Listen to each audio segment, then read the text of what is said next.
새 언약의 제사하고 제물이 되신 예수님이 오심으로 말미암아 이렇게 이제는 단번에 예수님이 십자가에서 죽으심으로 말미암아 새 언약의 중보가 되셨습니다. 그래서 그리스도는 십자가 제단에서 자기 몸을 찢어서 대속의 피를 흘려서 단번에 매년 제사장이 들어갔던 그 역할을 단번에 완성하셨습니다. 그래서 옛 언약의 모든 제사 제도는 그리스도 안에서 새롭게 변화되었습니다. 그리스도의 피제사는 영원하고 안전한 예수님의 십자가의 제단으로 피 흘림으로 해결함을 받았던 것이죠. 그렇기 때문에 지금 오늘날도 우리가 형식주의, 외식주의에 흘러가고 있지는 않은지 다시 한번 신앙을 점검해 보아야 합니다. 만약 그렇다면 옷을 찢지 말고 마음을 찢어야 되고 가슴을 찢어야 되는 그런 겸손한 자세가 우리들에게 필요합니다.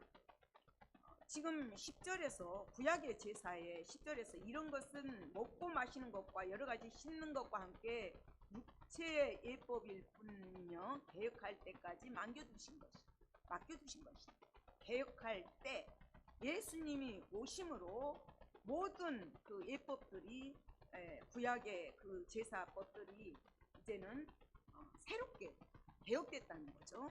예수님으로 인하여서. 그러므로 이제는 예수님께서 육체의 예법을 새롭고 신령한 제도로 갱신한 거예요. 그렇다면 갱신한 것이 무엇이냐는 거죠. 개혁하신 새 법, 새 언약, 신약, 이것은 과연 무엇인가? 미국의 복음주의 학자는 이렇게 말을 했어요. 예수 그리스도께서 새롭게 개혁하신 새 법을 가리켜 신령한 예배 질서라고 말을 했어요. 신령한 예배 질서. 그러니까 구약의 제사들은 내용적으로 막 굉장히 복잡해요. 옷도 제사장 옷이 화려하잖아요. 그렇지만 대속제일에 1년에 한 번 나아가는 그 대속제일에는 베옷을 입고 들어가야 되고 피를 어떻게 뿌려야 될까? 짐승은 어떻게 잡아야 되지? 짐승은 한 마리는 제단에 바쳐야 되고 한 마리는 아사셀 염소는 광야로 제목을 써서 보내거든요. 짐승에게 잡혀서 죽게끔. 그렇게 이제 하는 거거든요. 그러다 보니까 겉에 것들은 씻어지는데 속마음들은 정결하게 하지를 못해요. 깨끗하게 하지를 못합니다. 구약의 제사의 목적은 무엇이냐면 하나님의 진노와 형벌을 피하기 위한 것이에요. 하나님 앞에 나아가면 거룩하신 하나님을 뵙기만 해도 죽었잖아요. 그래서 그 행위를 하는 것이죠. 그러나 신약의 예배는 나를 죄에서 구원하신 그 은혜 앞에 감사하고 찬양하고 하나님께 영광을 돌리는 거거든요. 그렇다면 육체를 이렇게 정결하게 했던 피 예식들은 우리의 심령을 새롭게 하지도 못해요. 깨끗하게 하지도 못해요. 또 도덕적으로도 우리를 어떻게 온전히 지켜주지를 못합니다. 죄로부터 정결하게 할 수도 없고 그렇기 때문에 불완전한 제도고 매년 드려야 되기 때문에 이거는 영원하지도 못합니다. 그러나 예수님은 오셔서 그 신령한 예배, 영과 진리로 드리는 예배를 드릴 수 있게끔 우리에게 길을 열어주셨어요. 길을 열어주셨고 우리는 예수님을 통하여서 십자가를 통하여서 예수님께 나아갈 수 있기 때문에 담대함으로 주님 앞에 다 우리의 모든 것들을 아뢰 수가 있습니다. 그래서 구약 선지자들이 계속 외쳤던 것들이 무엇이냐면 이제 가증한 제사 중단해라. 너네가 재물 가져온 거 이제는 지겹다. 그만 가져와라. 이사야 선지자도 그렇게 촉구했거든요. 헛된 재물을 다시 가져오지 말라. 분양은 내가 가증히 여기는 바요. 대회로 모이는 것도 그러하니 그것이 내게 무거운 짐이라. 이는 너희의 손에 피가 같다. 속의 양심은 행실은 하나도 거듭남이 없이 거칠에만 하는 외식적인 것, 형식적인 것을 하나님은 중단하라고 계속적으로 그 제사를 올바른 제사를 드리도록 촉구했던 것이죠. 오늘날도 마찬가지라는 거죠. 형식적으로 외식적으로 지나치다 보면 신앙의 근본 정신을 상실해버려요. 잊어버리기가 쉬워요. 우리가 율법은 예수님의 오심으로 완성이 되었고 마침이 되었습니다. 그렇다면 완성이 되고 마침이 되었다고 율법의 그 정신을 우리가 소홀히 해서는 안 됩니다. 그 정신은 본받아야 돼요. 지금 지금 우리가 히브리서 9장은 참 중요합니다. 그러니까 11절부터 28절까지가 예수님의 과거 사역, 속죄 사역에 대해서 말씀하고 있고, 예수님의 현재의 중보 사역, 현재의 사역을 말씀하고 있고, 지금 읽지는 않았지만 23절부터 28절까지는 미래의 예수님의 사역을 말하고 있습니다. 다시 오실 주님에 대해서 말씀하고 있는 것이죠. 그렇기 때문에 지금 9장은 상당히 중요하고, 또 이게 뭐가 있냐면 우리가 사도신경 아까도 했었잖아요. 아까도 우리가 사도신경을 했던 것처럼 십자가에 못 박혀 죽으시고 속죄 사역이거든요. 그리고 죽은 자 가운데서 다시 살아나셨으며 하나님 우편에 앉아 계셨다가 중보 사역이에요. 저리로서 산 자와 죽은 자를 심판하러 오신다. 이거는 미래적인 사역이거든요. 심판 사역. 그래서 히브리서 9장은 이렇게 중요한 사건이에요. 그러니까 하나님의 구원의 역사를 한눈에 보여주는 거룩한 역사를 보고하고 있는 것입니다. 예수 그리스도의 그 삼중 사역, 과거, 현재, 미래를 하나님의 강력하고 폭발적인 능력에 의해서 이루어진 것을 말씀하고 있습니다. 그래서 예수님께서도 산상수훈에서 말씀하셨잖아요. 우리가 이제 제사법이 다 예수님의 오심으로 폐지가 되고 이 심령을 새롭게 해야 된다 해서 예수님께는 산상수훈을 통해서 외적인 범죄뿐만이 아니라 우리 내면에, 마음에, 심령을 까지라도 범죄하지 않게끔 마음을 정결하게 하고 다스리도록 교훈하셨어요. 그래서 우리가 늘 이 마음을 깨끗하게 하고 정결하게 하고 신앙의 본으로 앞서가신 예수님을 본받아서 가야 합니다. 지금 11절에서 그리스도께서 장래 좋은 일의 대제사장으로 오사, 그리스도께서 장래 좋은 일의 대제사장으로 오사, 구약의 모든 제사장들을 다 물리치시고 유일하고 온전하게 단번에 영원한 속죄를 은혜로 베풀어 주셨습니다. 12절에서도 오직 자기의 피로 영원한 속죄를 이루사, 자기 피로 영원한 속죄를 이루어서 단번에 대속 제물이 되심으로 우리를 구원해 주셨어요. 이거는 과거 사역입니다. 그래서 21절부터 24절까지의 말씀이 오직 자기의 피로 영원한 속죄를 단번에 이루어 주시고 성소에 들어가셨어요. 속죄, 이것은 석방, 해방, 자유로움, 그러니까 노예를 돈으로 사서 해방시켜 주는 것을 말합니다. 고대에는 노예를 그렇게 돈으로 샀기 때문에 그런 자유함을 우리에게 주셨어요. 예수 그리스도가 자신의 피를 속전, 돈을 주고 지불했다는 거죠. 하나님의 공의는 어쩔 수 없어요. 하나님의 공의 앞에서는 반드시 죄의 싹을 지불해야 돼요. 죄의 싹은 사망이요, 하나님의 은사는 예수 그리스도 우리 주 안에 있는 영생이라는 거거든요. 죄에서 구원하기 위해서는 싹을 치러야 돼요.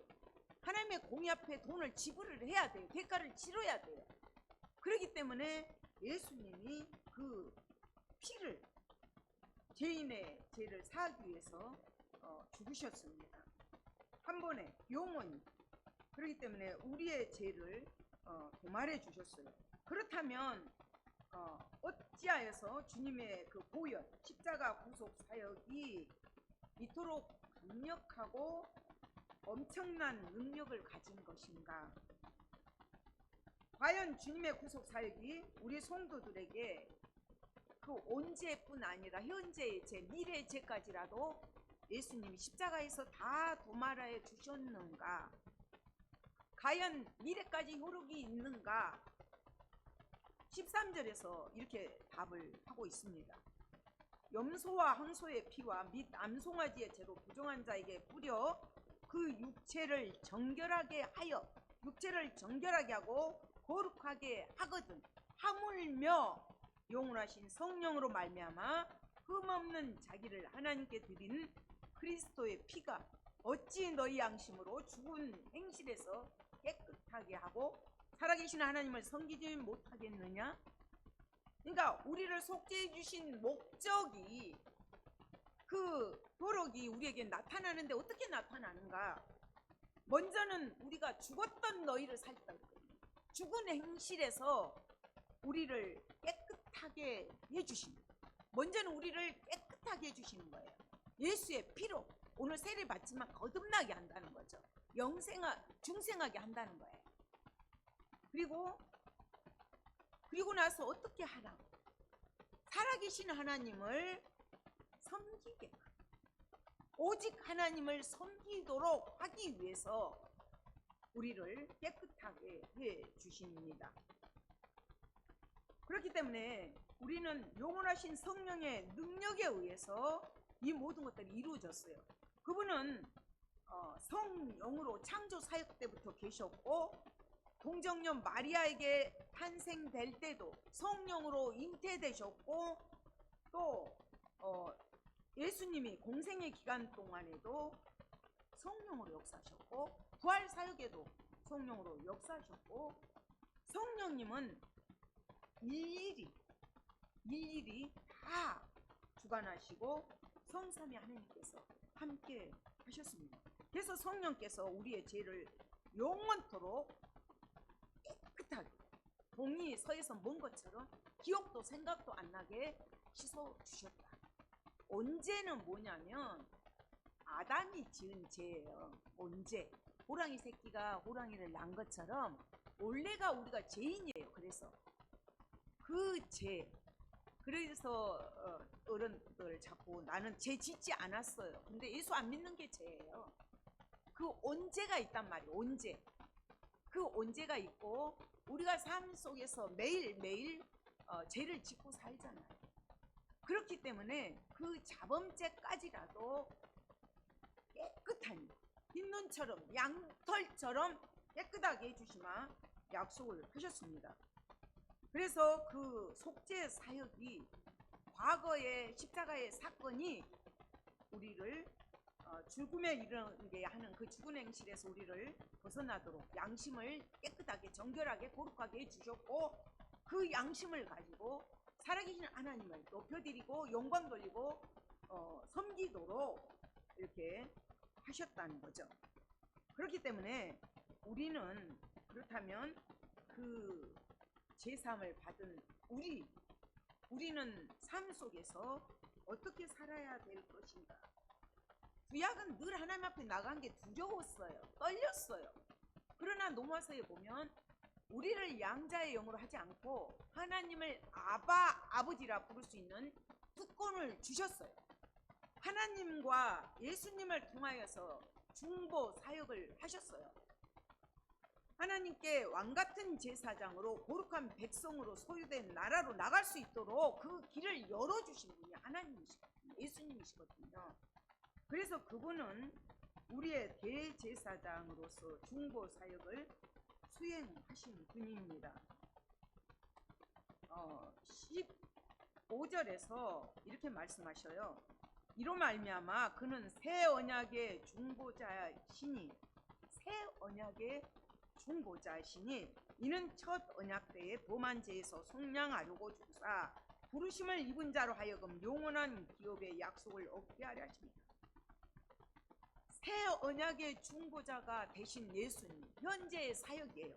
그분은 첫 언약 때의 범한 죄를 속량하시고 아담이 지은 온 죄도 깨끗하게 속량해 주시고, 부르심을 입은 자들, 하나님의 백성들, 아브라함의 약속하신 그 부르심을 입은 자들로 하여금 영원한 기업의 약속을 얻게 하려 하신 거예요. 영원한 기업의 약속, 하나님의 나라에, 영적 가나안 땅에 들어가게 하는 거예요. 그렇게 해주시마 약속을 하십니다. 그리고 또 가만히 계시는 것이 아니라 지금도 우리의 형편과 처지와 환경을 아시는 그 주님께서 십자가의 죽으심으로 끝난 것이 아니라 부활하셨죠. 승천하셨죠. 지금도 하나님 우편에서 우리를 위해서 말할 수 없는 탄식으로 중보 기도 사역을 하고 계십니다.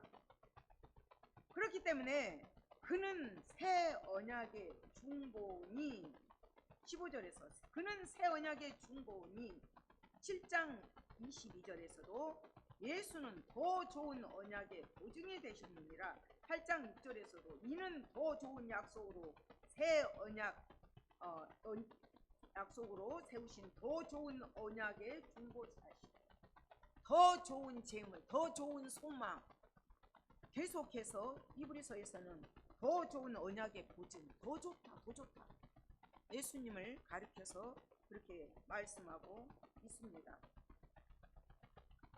그렇다면 중보자가 되신 이유와 목적이 지금 말씀했던 부분이죠.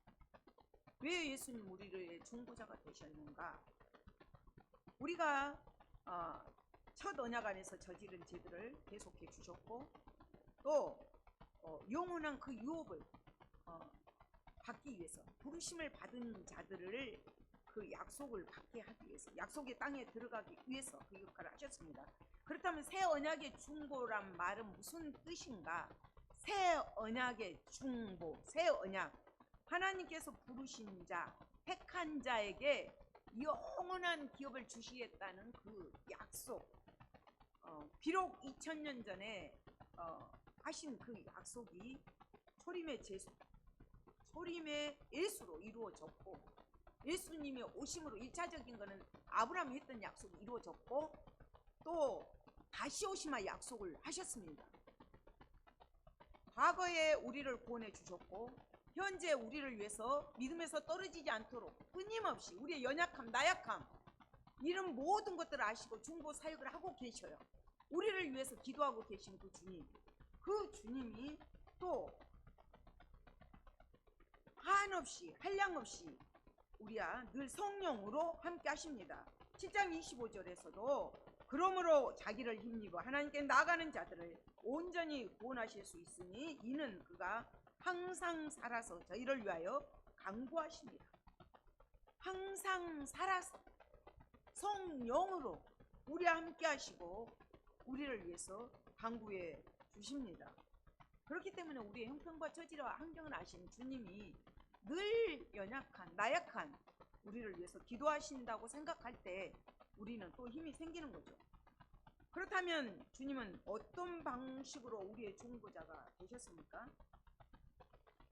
진정 능력이 무한하신 우리 주님께서 십자가 죽음을 죽지 않고 중보자가 될 수 없었을까요?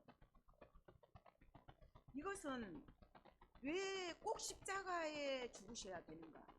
전번에도 왜 꼭 예수여야 하는가? 왜 십자가여야 하는가? 레이기에 보면 육체의 생명은 피에 있어요. 내가 이 피를 너희에게 주어 제단에 뿌려 너희의 생명을 위하여 속죄하게 하였나니 생명이 피에 있으므로 피가 죄를 속합니다.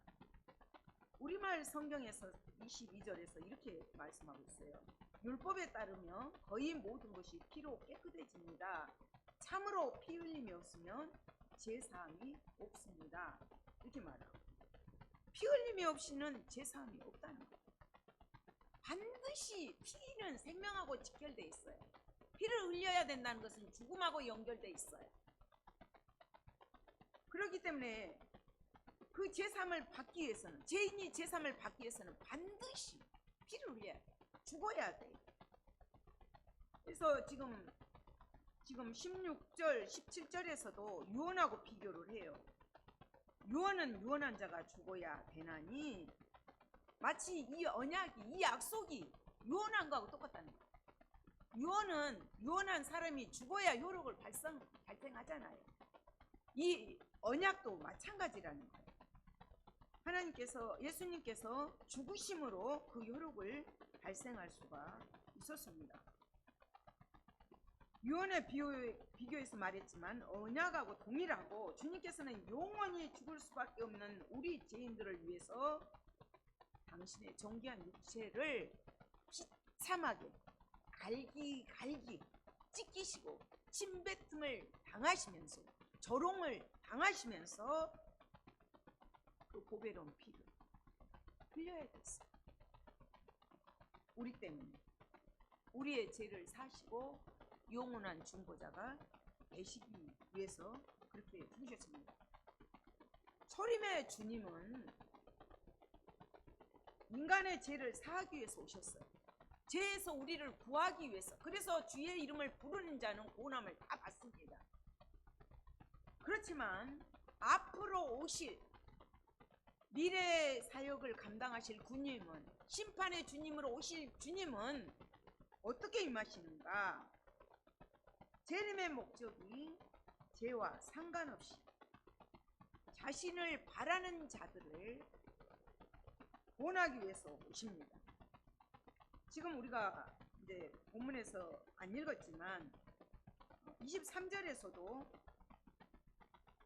죄의 삭은 사망, 피 흘림 없이는 제사함이 없다고 말씀하셨고, 28절에서도 예수 그리스도의 심판은 죄와 상관없이 자기를 바라는 자들에게 두 번째 재림을 말하거든요. 나타나시리라. 죄와 상관없이 재림 시에 예수께서 오신다는 것을 말씀하십니다.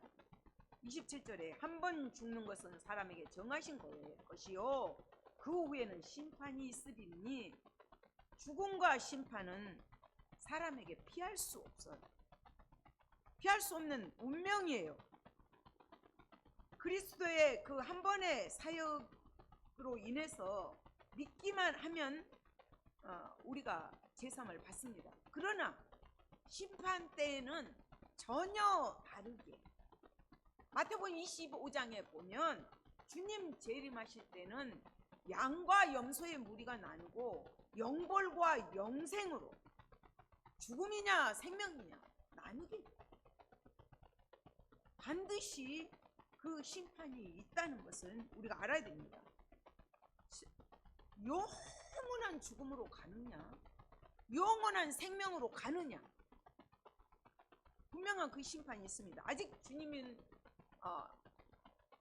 부활하시면서 40동 계시고 올라가시면서 승천하시면서 너희가 본 그대로 다시 오마 약속을 하셨습니다.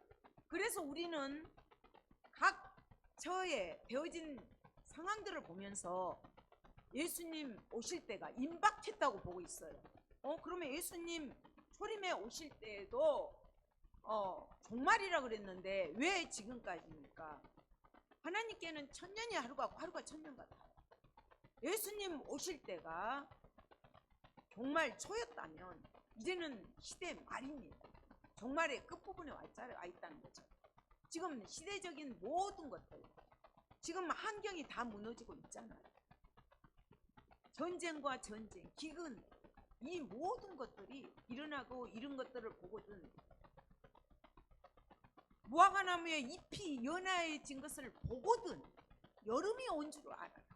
시대적인 상황들을 보면서 주님 재림할 때가 임박했다는 것을 알라고 말씀하셨습니다.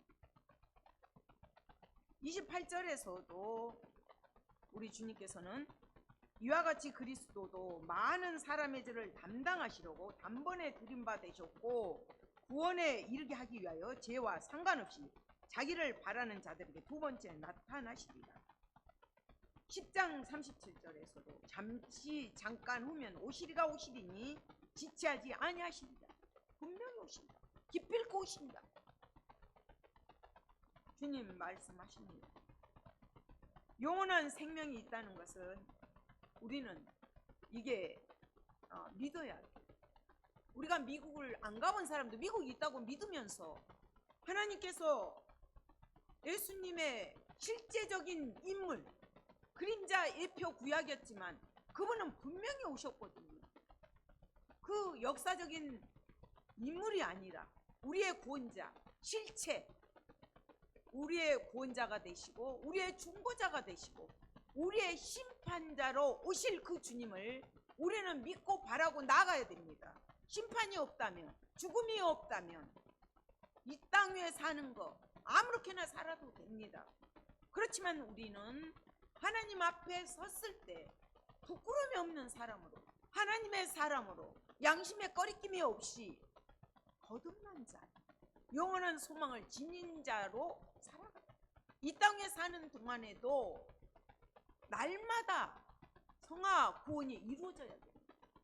주님을 바라보면서 순종하심으로, 사랑하심으로 우리를 구원해 주신 그 은혜 때문에, 그 사랑 때문에 형식에 젖어서 외식적으로 그냥 주일날 빠지면 벌 받을 것 같아서 교회에 예배드리는 것이 아니라 내가 죽어야 되는데, 내가 십자가에서 갈기갈기 찢겨져야 되는데 나를 구원해 주신 그 은혜 때문에 감사하면서 하나님께 찬송하면서 영광을 돌리는 우리가 되어야 되겠습니다.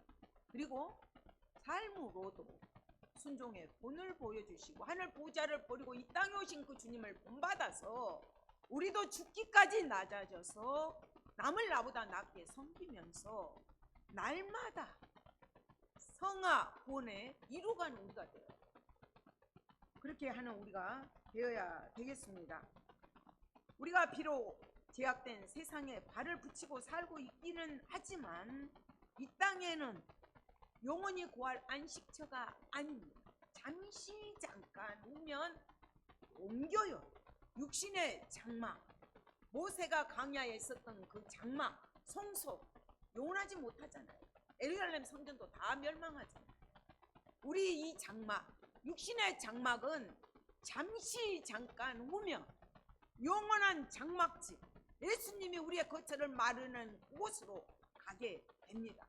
그래서 우리는 과거에 우리를 대속해 준 그 은혜 앞에 날마다 감사하면서 하나님께 영광 돌려야 되고, 현재도 우리를 위해서 중보하시는 그 주님을 보면서 우리도 믿지 않는 자들을 위해서, 주님께 돌아오지 못한 자들을 위해서 끊임없이 중보하면서 전해야 되고, 이 심판이 반드시 있다는 것을 알려야 됩니다.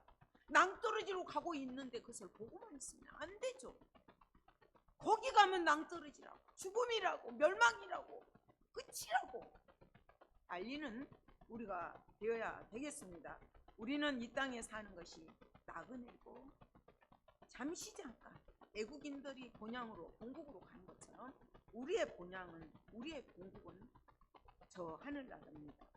우리가 이 땅에 사는 동안에도 그 땅을 소망하면서 이 땅에 발은 딛고 있지만 새하늘과 새 땅을 바라보면서 천국 시민답게, 하나님의 백성답게 결코 부끄럽지 않는 의롭고 거룩하며 진실된 삶을 형식적으로 외식적으로 사는 것이 아니라 영과 진리로 예배를 드리는 삶, 산 제물이 되어서 하나님의 온전하시고 기뻐하시고 선하신 뜻이 무엇인지 날마다 분별하면서 하나님과 깊은 교제, 매 시간 매 순간마다 하나님께 바짝 붙어서 하나님과 영적 교제를 나누면서 도와주시는 그 주님으로 넉넉히 이기도 남은 승리하는 우리가 되시기를 소망합니다. 주님 감사합니다. 우리를 위해서 대속의 제물이 되어 주셔서 단번에 영원히 우리의 모든 죄들을 사해 주시니 감사함을 드립니다. 지금도 연약한 우리를 위해서 하나님 우편에서 중보하고 계신 그 주님 때문에 감사하며 기뻐하며 그 은혜 안에 푹 빠질 수 있도록 도우시니 감사합니다. 아버지, 그렇지만 이 땅 위에 사는 동안에 우리가 안일하거나 평안에 거하지 않도록 도와주시고 심판주로 오시는 그 주님을 바라면서 마라나타 주 예수가 어서 오시옵소서, 주님 앞에 섰을 때 한 점 부끄러움 없는 저희들 되게 도와주시옵소서. 감사드리며 예수 그리스도 이름으로 기도드립니다. 아멘.